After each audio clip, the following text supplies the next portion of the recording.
그러나 너희는 택하신 족속이요 왕같은 제사장들이요 거룩한 나라요 그의 소유가 된 백성이니 이는 너희를 어두운 데서 불러내어 그의 기이한 빛에 들어가게 하신 이에 아름다운 덕을 선포하게 하려 하심이라. 아멘. 아멘.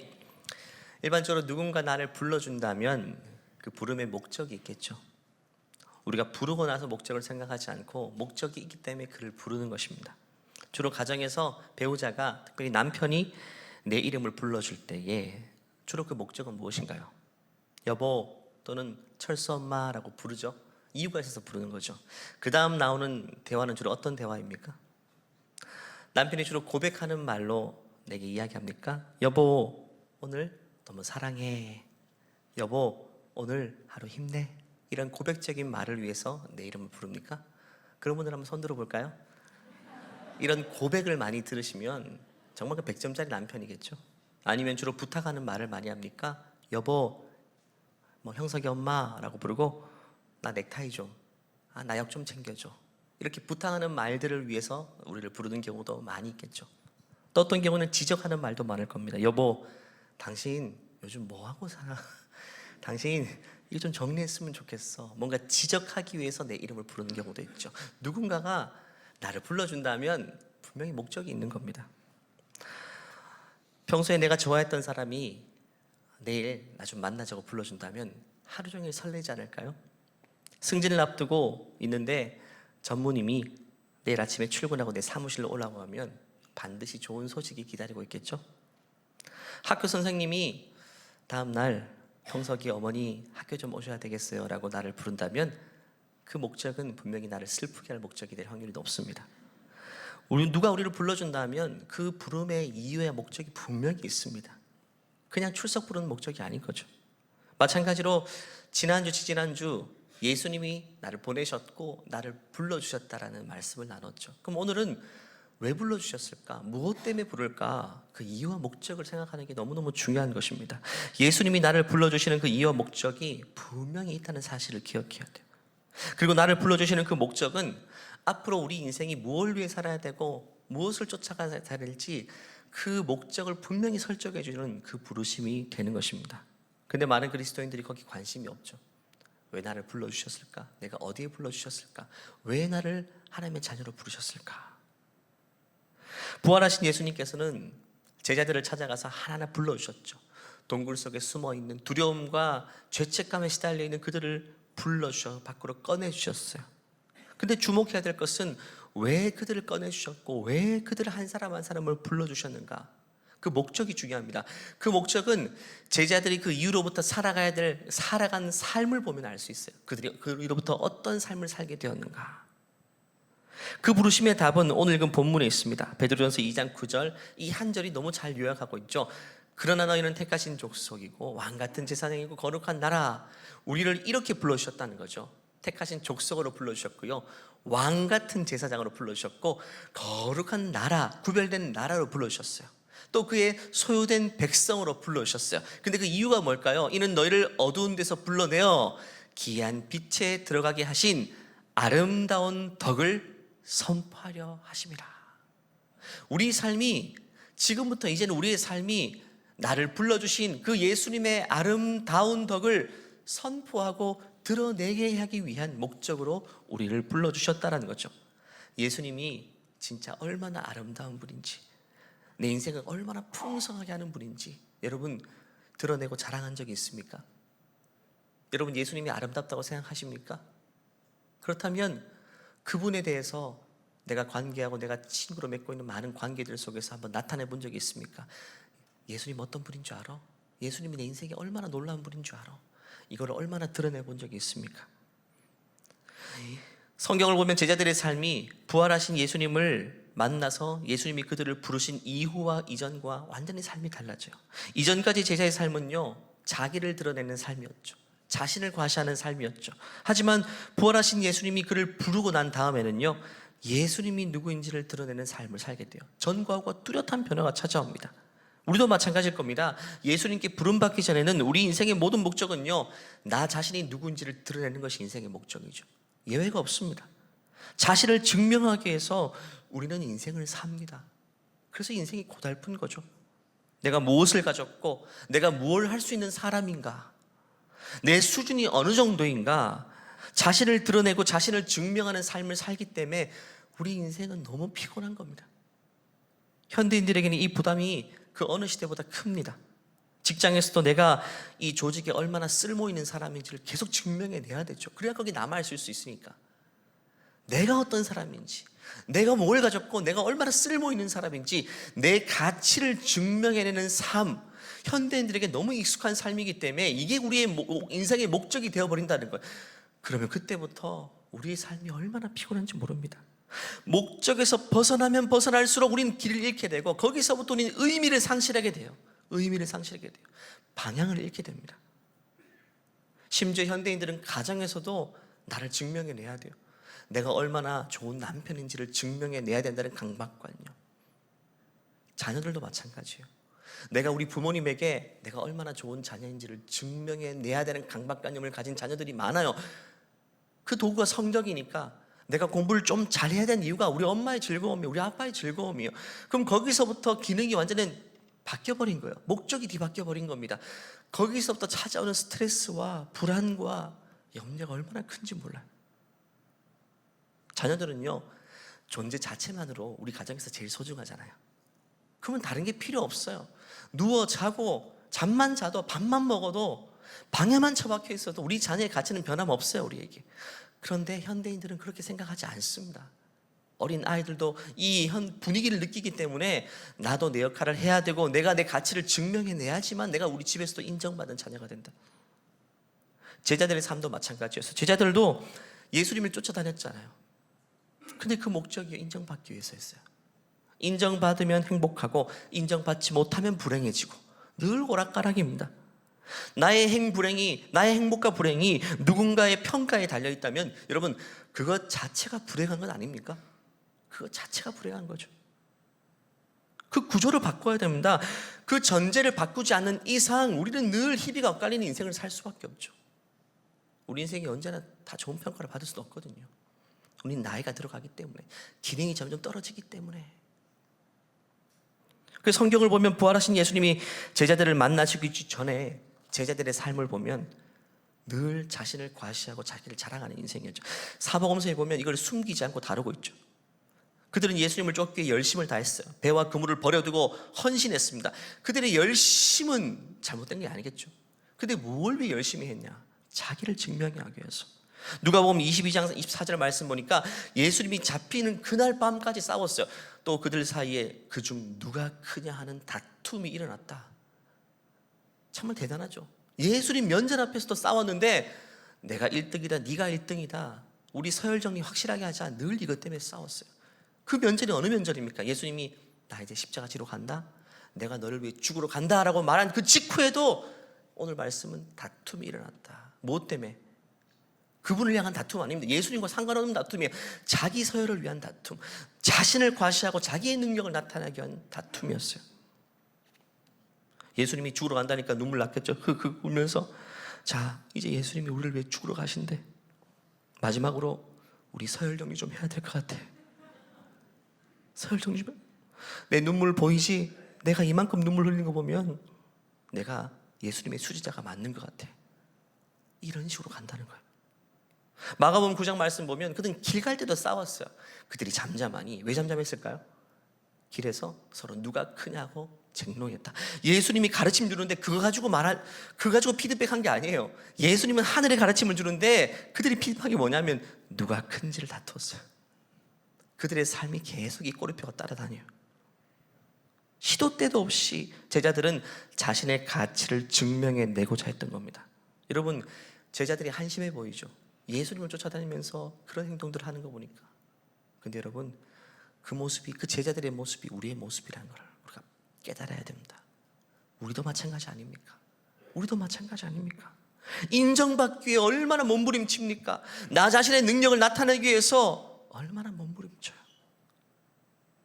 그렇기 때문에 우리는 스스로 불행해지는 겁니다. 자신을 드러내고 자신을 증명하는 삶은 십자가의 삶과 정면 배치되는 삶입니다. 사복음서는 이 부분을 정확하게 대조합니다. 예수님은 이제 내가 십자가 지러 간다. 근데 즉시 그 직후에 제자들은 누가 큰지 다투었다. 예수님의 십자가 어떤 의미입니까? 예수님은 나를 보내신 하나님이 어떠한 분이신지를 드러내는 것이 인생의 목적입니다. 그 절정이 십자가입니다. 십자가를 통해 나는 죽고 사라지고 없어지지만, 나는 그냥 무명인이 되어버리지만, 나는 사람들에게 저주받은 자처럼 되어버렸지만, 내가 이 십자가상에서 숨을 거둬야만 나를 보내신 하나님의 사랑이 얼마나 큰지 세상 가운데 드러낼 수 있기 때문에 예수님은 그 선택을 한 거예요. 근데 그 직후에 제자들은 어떤 선택을 합니까? 누가 큰지를 다투었다. 자신을 드러내고 자신을 증명하기 위해 싸웠다고 이야기해요. 예수님은 시종일관 자기를 감추시고 자신을 보내신 하나님이 어떠한 분이신지를 드러내는 삶을 살았습니다. 그 절정이 십자가인 거죠. 근데 제자들은 늘 그 반대의 길을 갔다는 것이 문제입니다. 그래서 예수님은 한날 요한복음 8장에 이런 고백을 스스로 하신 적이 있죠. 나를 보내신 이가 나와 함께 하시도다. 이건 어떤 의미입니까? 사람들이 나를 주목하지 않고 나를 손가락질해도 나를 보내신 그분이 나와 함께 하신다. 그분이 나를 인정해 주신다는 거예요. 나는 항상 그가 기뻐하시는 일을 행함으로 그분이 나를 혼자 두지 아니하신다. 여러분, 이 말씀을 기억해야 돼요. 우리는 세상 가운데에 나를 감추고 주님을 드러내기 위해 삶을 살 때에 내 이름이 무명이어도 공허해지지 말아야 돼요. 내 이름이, 내 가치가 떨어질지라도 나를 통해 그분이 드러날 수 있다면 주님이 나를 혼자 내버려 두지 않고 내 가치를 인정해 주신다는 사실입니다. 여러분, 예수님 가는 길마다 사람들이 예수님 욕했어요. 예수님 조롱했습니다. 예수님 스트레스를 받았을까요? 아니에요. 예수님 우리처럼 스트레스 안 받았어요. 하나님이시기 때문에. 아닙니다. 예수님은 완전히 우리와 같은 인간으로 오셨어요. 왜 스트레스가 없을까요?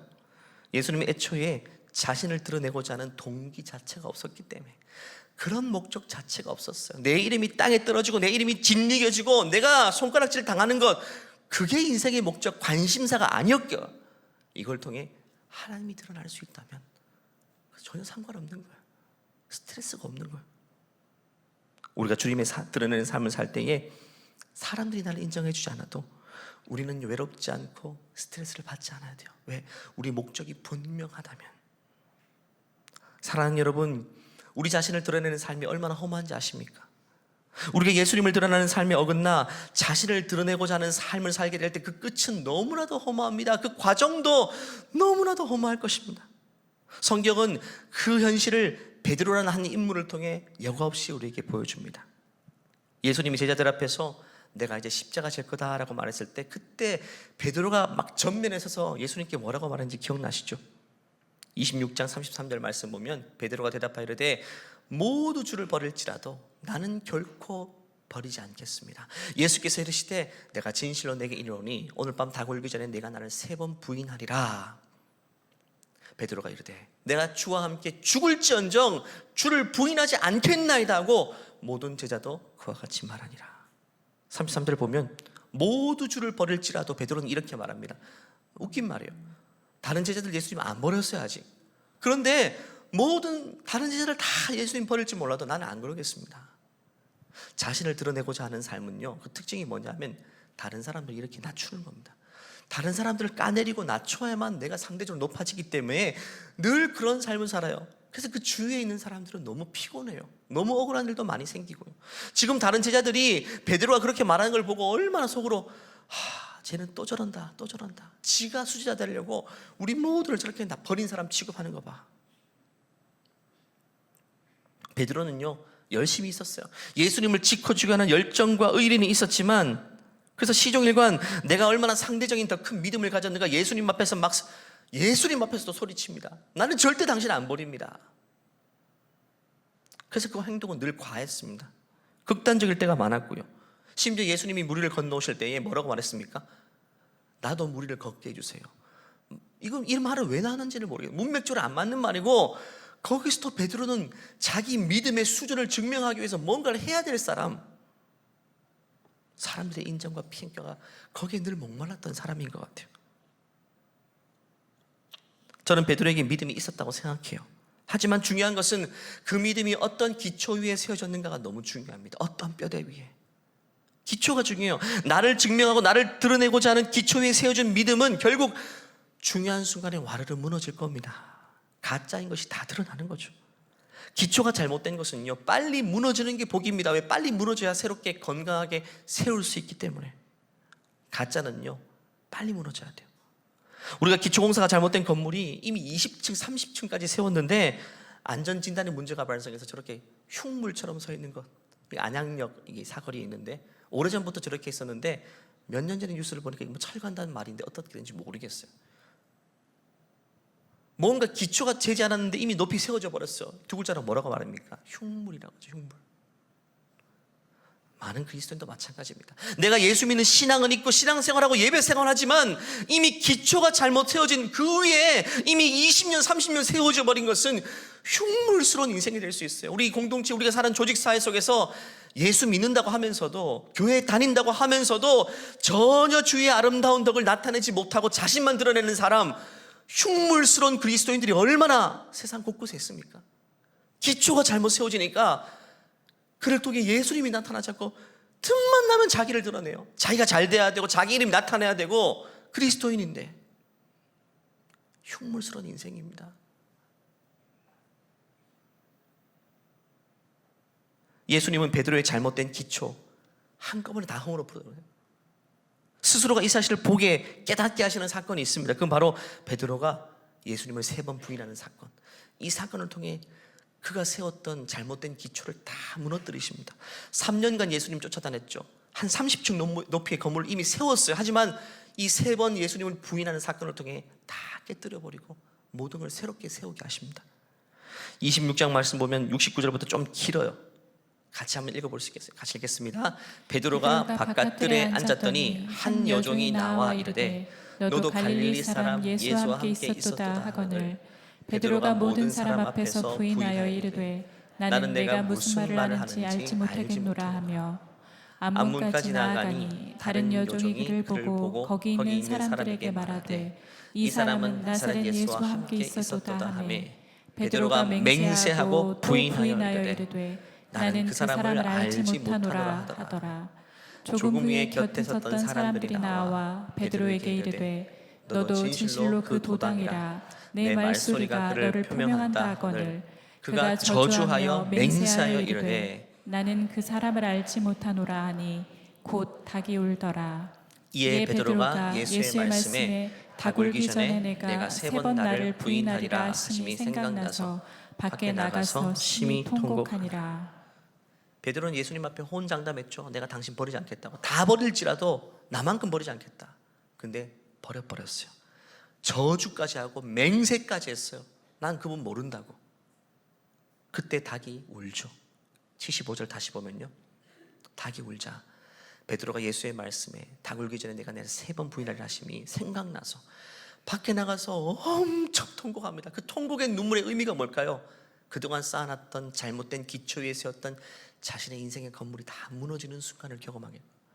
나는 호언장담했지만 내가 말한 걸 지켜낼 수 없는 믿음이 약한 존재이구나. 나는 잘못된 기초에 세워진 인생이었구나.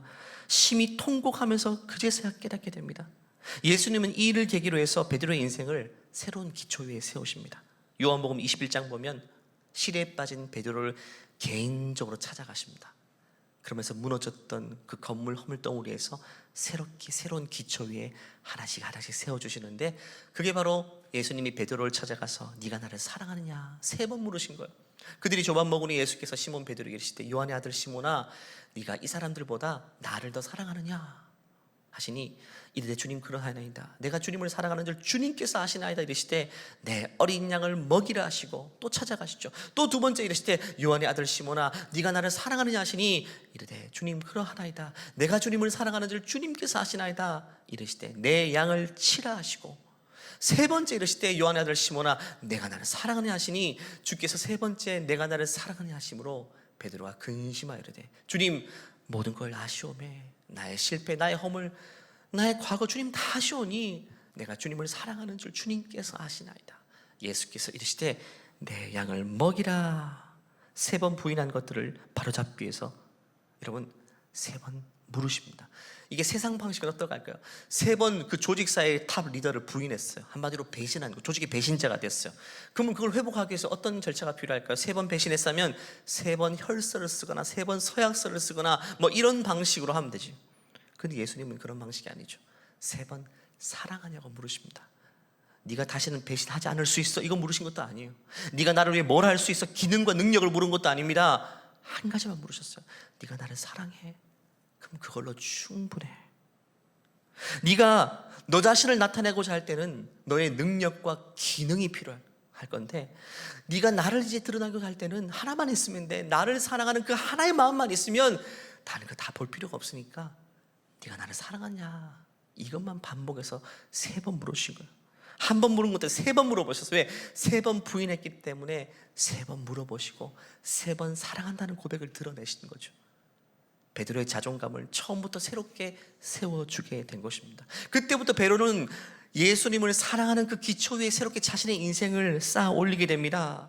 그러면서 훗날 그가 사도가 되고 초대교회 리더가 되었을 때에 많은 초대교회들에게 서신서를 써서 보냈는데, 그 베드로 전서 2장 9절 말씀에 그는 이렇게 고백하고 있죠. 오늘 본문 말씀이 이겁니다.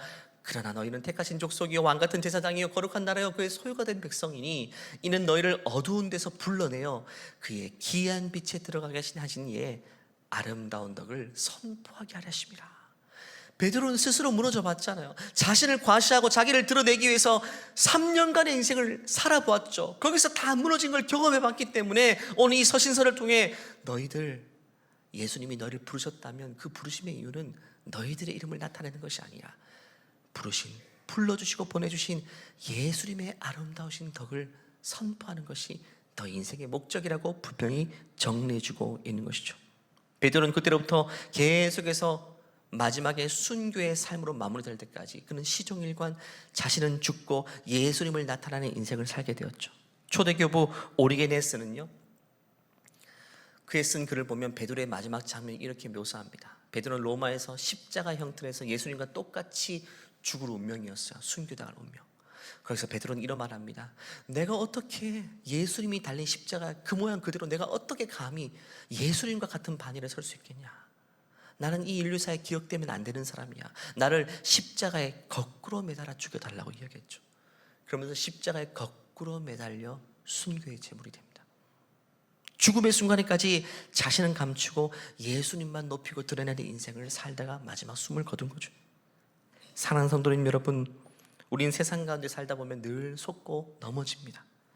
왜냐하면 우리가 사는 이 세상이 그런 세상이 됐잖아요. 자신을 끊임없이 어필해야 되는 인생이고, 자신을 브랜드화 시켜야 되는 인생이고, 자신을 끊임없이 마케팅화 해야 되는 인생, 내 가치를 증명해내야지 생존할 수 있는 세상이 되어버리기 때문에 우린 이 세상에 살다 보면 또 주객이 전도되어서 내 인생의 목적 자체가 거기에 향해버리는, 물론 여러분 우리 자신의 능력을 과시하고 증명해낼 때가 있습니다. 하지만 내 인생의 제일 목적이 여기서 뒤집어버리면 안 된다는 것을 말하고 있는 것입니다. 그렇기 때문에 여러분, 우리 인생이 나를 증명하는 것에 실패한다 할지라도 우리 인생이 실패한 것이 아님을 기억해야 돼요. 세상 사람들이 나를 몰라줘요. 나는 무명의 사람이 되었어요. 그럼에도 불구하고 우리 인생은 실패한 인생이 아닙니다. 왜? 우리 인생 내 실패를 통해 주님이 드러날 수 있다면, 지금 내 이 모습을 통해서도 주님이 나타날 수 있다면 여러분, 우리 인생은 성공한 인생이라는 사실을 기억해야 되는 것입니다. 여러분, 어떤 그리스도인이 이렇게 착각해요. 우리 성도들을 세상에서 다 잘 풀려야 되고 다 잘 되고 뭐든지 1등 해야만 그걸 통해서 예수님이 자랑되는 게 아닙니까? 여러분, 이건 틀린 말이에요. 성경도 모르는 말이고 세상도 모르는 말입니다. 우리 믿음의 선조들을 보면요, 다 무명의 그리스도인들입니다. 무명의 그리스도인들이 예수님을 적극적으로 드러낼 수가 있었어요. 자기가 잘나서요, 그걸 통해 하나님을 나타내는 경우 거의 없어요. 사람이 잘나고 성공하면요, 자기 이름이 과시하고 싶은 것이지 하나님의 이름은요 슬며시 뒷전입니다. 말로는 하나님의 은혜입니다 하지만 그 말 한마디에 여러분 예수님이 속아 넘어가는 분 아니죠. 처음부터 끝까지 시종일관 자기를 과시하고 자기가 드러냈으면서 시상대 앞에서만 그냥 먼저 하나님께 모든 영광 올려드립니다. 이 말 한마디 하면 그걸 통해 하나님의 영광 받으실까요? 아닙니다. 하나님은 중심을 보신다고 말씀하셨어요. 삶을 보시는 겁니다. 그 삶의 현장 속에서 얼마나 나는 슬며시 움츠러들고 나를 통해 주님이 드러나는가, 그거를 보시는 거예요. 그런 중심만 있다면요, 그 중심만 내게 있다면 내 사업이 성공했든 실패했든 결과와 상관없이 하나님은 영광을 받으시고 그의 인생을 통해 실제로 예수님이 어떠한 분인가가 드러나게 될 것입니다. 이렇게 질문하는 분도 있을 거예요. 우리 애가 1등급, 2등급짜리 하나도 없고 다 4등급, 5등급인데 그럼 우리 애를 통해서도 예수님이 드러날 수 있습니까? 여러분, 당연하죠. 1등급을 통해서보다 5등급을 통해서 예수님을 더 적극적으로 드러낼 수 있어요. 정말 그래요. 야, 5등급 맞은 애인데 1등급 애들보다 더 행복하게 사는 거죠. 더 만족스럽게 살아요. 1등급 맞는 애도, 늘 공부 잘하는 애들도 인생의 목적과 방향이 없어요. 그냥 공부 잘해서 좋은 대학 가는 게 목적이고 좋은 직장에 취직하는 거, 잘 먹고 잘 사는 게 이게 목적인데 5등급 하는 우리 애가 꿈이 있어요. 목적이 있어요. 흔들리지 않는 목적이 있어요. 그걸 통해서 그 주위 사람들에게 예수님이 누구이신지 너무나도 자연스럽게 드러나고 나타나게 되는 것입니다. 여러분, 사도 바울은요, 자신이 약한 걸 자랑했어요. 왜 그럴까요? 고린도후서 12장 9절 말씀 보니까 나에게 이르시기를 내 은혜가 내게 족하도다. 이는 내 능력이 약한 데서 온전하여짐이라 하신지라. 그러므로 도리어 크게 기뻐함으로 나의 여러 약한 것들에 대하여 자랑하리니 이는 그리스도의 능력이 내게 머물게 하려 함이라. 1등급 받은 수학을 자랑하는 게 아니라 5등급 받은 영어를 자랑하고 있어요. 왜 그럴까요? 사도 바울은 몸에 가시가 있었어요. 간질인지 안질인지 여러 설들이 있지만 사람들이 처음에는 그걸 보고 손가락질했어요. 야, 너는 복음을 전하는 사람인데, 하나님의 사람인데 너는 왜 이렇게 몸에 질병을 안고 있는 거 보니까 너는 하나님 버린 사람이라 처음에는 손가락질하더니 나중에는 평가가 달라져요. 저렇게 약한 몸을 안고도 예수님을 증거하는 거 보니까 야, 하나님 살아계신 분이 맞구나. 그래서 바울은 그때부터 자기 약함을 감추지 않고 오히려 자기 약함을 사람들 앞에 나타내고 증명하기 시작합니다. 사업이 길어지고 있습니까? 그럼에도 불구하고 여전히 희락을 가지고 하루하루를 소명 가지고 살면 그 모습을 통해 주위 사람들에게 얼마나 큰 영감과 감화를 주는지 모릅니다.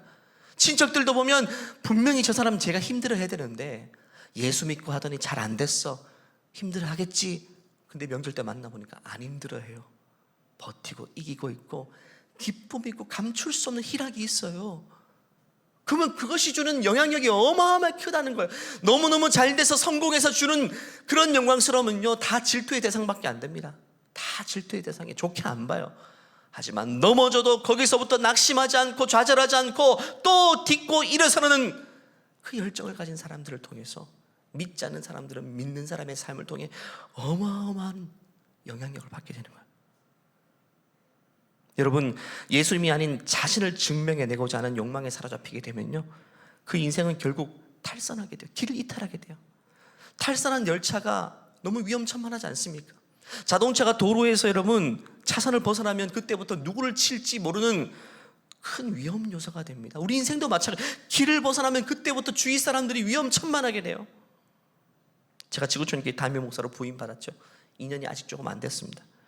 제가 만일 이 자리에서 내가 얼마나 좋은 목사고 내가 얼마나 능력 있는 목사인지 그걸 증명해내기 위해서 거기 사로잡혀서 목회를 열심히 밤낮으로 한다면 장담하지만요, 제일 먼저 우리 가정이 불행해질 거예요. 제 아내와 제 자녀가 너무 불행해질 거예요. 밤낮 향방 없이 뛰어다니니까. 그리고 저와 함께 동역하는 동역자 목사님과 전도사님들이 너무너무 불행해질 겁니다. 너무너무. 주위에 있는 사람들이, 목적을 잃게 되는 리더를 통해 주위 사람들이 다 불행해져요. 가정도 마찬가지입니다. 엄마 아빠가 잘못된 목적에 사로잡히게 되면 가장 가까이 있는 우리 자녀들이 너무너무 괴로운 인생을 살게 돼요. 자녀가 보기에 우리 엄마 아빠는 분명히 예수님을 드러내는 인생, 분명한 목적으로 살아가는구나. 그것이 있으면 우리 자녀도 공부를 할 때, 뭘 할 때에도 내가 이걸 왜 해야 되는지 분명한 목적을 정립하고 살아갈 수 있어요. 그러면 성적이 좋든 나쁘든 그와 상관없이 여전히 마음의 기쁨이 있고 행복이 있어요. 주님이 나를 불러주셨다는 희비가 엇갈리는 인생이 아니라는 것입니다. 지금도 우리 선교 목사님 김해까지 아침에 6시 KTX 타고 또 내려왔어요. 김해 크리스찬 교회. 이주민들이 모이는 교회입니다. 한국 사람들, 이주민들 몇 명이 모이는 열악한 교회입니다. 큰 교회에서 집회가 많이 들어오지만 다 거절하고 그냥 소수가 모이는 도움이 필요한 교회에 가서 매주 설교를 하시잖아요. 왜? 내 이름이 드러나는 곳에 가지 않고 그냥 내 열심을 통해서 그냥 주님이 드러나면 되는 거예요. 예수님이 좋은 평가받고 예수 이름이 드러나면 지금 내가 열심히 사는 것, 그게 정말 의미가 있어지는 건 아니겠습니까? 최근에 나를 드러내기 위해 피곤하고 지친 삶을 살고 계신 분이 있습니까? 우리는 우리 자신을 더 이상 증명해낼 필요가 없습니다. 제가 마지막으로 이 한 단어를 말씀드리기 원하는데요, 제가 최근에 꽂힌 단어가 생명책이라는 단어입니다. 익숙한 단어 아닙니까? 요한계시록도 보면 우리 이름이 생명책에 기록되어 있다. 너희들이 열심히 살면 마지막에 기록해 줄 거야가 아니라, 평가하고 기록해 줄 거야가 아니라 이미 우리를 불러주실 그때의 생명책에 우리 이름이 기록되어 있다라고 여러 번 거듭해서 말씀한 이유가 뭘까요? 우리 가치는요, 우리가 증명해낼 필요가 없는 겁니다.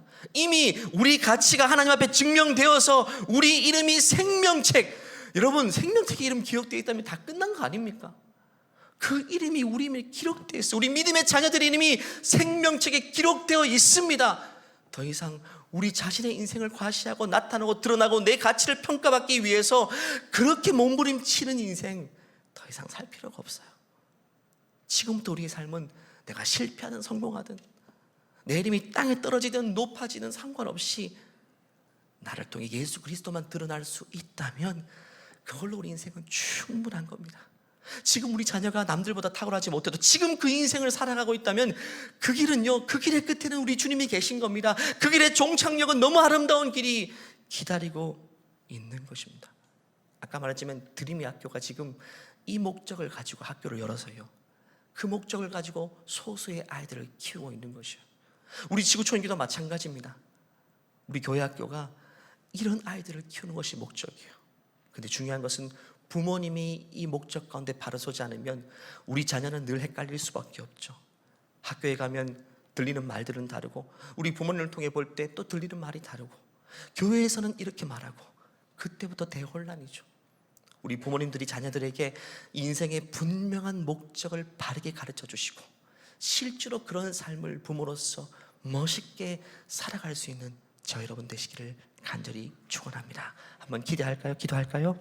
이 시간 기도할 때에 주님 앞에 먼저 고백했으면 좋겠어요. 하나님, 내가 삶의 현장 속에 살다 보니까 이런저런 잘못된 이야기들을 듣고 세상의 영향력 속에서 나도 언젠가 나도 모르게 나 자신이 과시하고 나 자신을 드러내는 인생을 살습니다. 하나님, 오늘 말씀을 통해 다시금 깨닫게 도와주시고 지금부터 내 인생에 실패하든 성공하든 내가 어떤 모양으로 살든지 현역했든지 은퇴했든지 상관없이 나를 통해 예수님을 드러나는 인생이 되게 하여 주시옵소서. 우리 믿음의 자녀들, 우리 가정의 자녀들의 인생도 하나님 더 늦기 전에 잘못된 목적이 하나님 아버지 허물어지고 새로운 기초 위에 새로운 인생의 목적 위에 그 인생이 바로 설 수 있도록 은혜를 베풀어 달라고 이 시간 주여 한번 외치고 기도하시겠습니다. 주여, 하나님 아버지 은혜를 베풀어 주시옵소서. 하나님, 우리 이름을 드러내기 위해서 나를 증명해내기 위해서 너무나도 피곤하고 아픈 삶을 살았습니다. 스트레스를 많이 받았어요. 세상 가운데 살다 보니까 나도 하나님 아버지의 목적에서 이탈하여서 탈선한 것처럼 살 때가 많았습니다. 목적에서 멀어지면 멀어질수록 의미를 상실해 기쁨을 잃게 되고 목적을 상실하게 되고 하나님 아버지 잘못된 것을 향해 속용하며 살아갈 수밖에 없습니다. 아버지 은혜를 베풀어 주세요. 아버지 은혜를 베풀어 주시옵소서. 아버지 역사해 주시옵소서.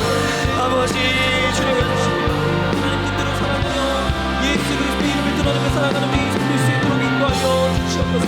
하나님을 통하여 영광 받으시는 은혜를 위하여 우리의 가정과 우리의 사랑과 하나님을 주시옵소서. 아버지 바람을 하나님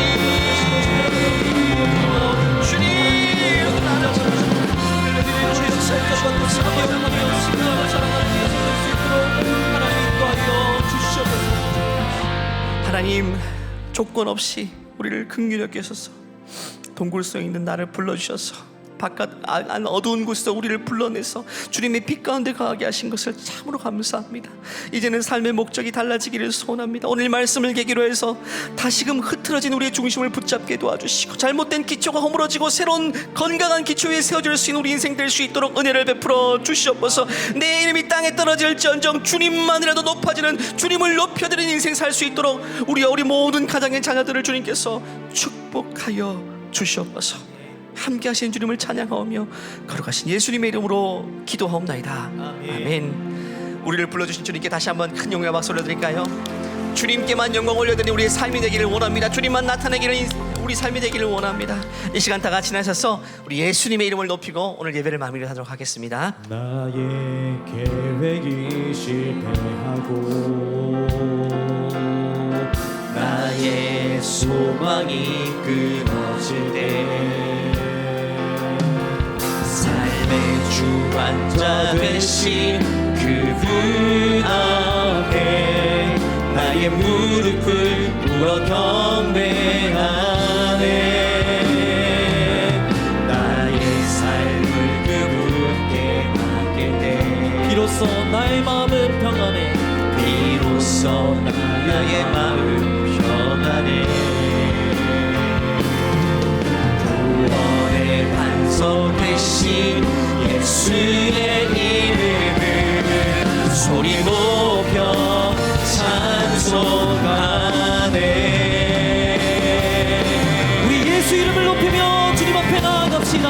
예수 이름 높이세 능력의 그 이름. 예수 이름 높이세 구원의 그 이름. 예수 이름을 부르는 자, 예수 이름을 믿는 자, 예수 이름 앞에 나오는 자 복이 있도다. 높임을 받으시고 나가신 주님 앞에 두 손을 높이 들고 찬양합시다. 예수 이름 높이세 능력의 그 이름. 예수 이름 높이세 구원의 그 이름. 예수 이름을 부르는 자, 예수 이름을 믿는 자, 예수 이름 앞에 나오는 자 복이 있도다.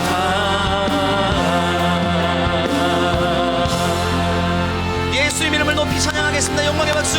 주님 홀로 영광 받아 주시옵소서. 우리의 삶을 통해, 우리의 자녀의 삶을 통해 예수님 영광 받아 주시옵소서. 주님을 찬양합니다. 주님, 이제는 우리 주 예수 그리스도의 은혜와 하나님의 무한하신 사랑과 우리 안에 내주하시는 성령의 역사가 내가 어떤 모양으로 살아가든 잘하든 못하든 성공했든 실패했든 하나님 그 모든 조건 속에서도 내 이름이 땅에 떨어질지언정 예수님의 이름은 높아지기를 소원하는, 그 인생의 목적으로 살기를 소원하는 모든 믿음의 가정과 믿음의 자녀들의 인생 위에 이제로부터 영원토록 함께 하시기를 간절히 축원하옵나이다.